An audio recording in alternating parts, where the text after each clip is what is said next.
So water fall starting పాయింట్కి అయితే వచ్చాం అనమాట. ఇక్కడ వరకు వచ్చి ఇక్కడ వరకు బైక్స్ అయితే రావచ్చు, కానీ కొంచెం రిస్క్తో రావాలి.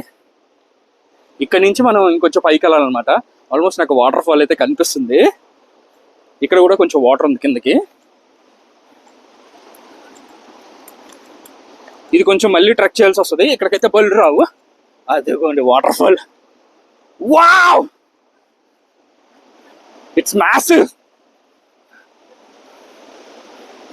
బాబా ఏం ఫీల్ ఉంది నిజంగా. ఇంత కష్టపడి పైకి వచ్చినందుకు ఇక్కడికి వచ్చిన తర్వాత మొత్తం స్ట్రెస్ అంతా పోయింది.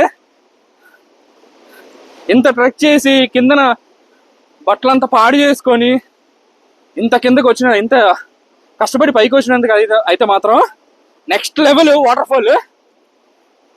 అబ్బా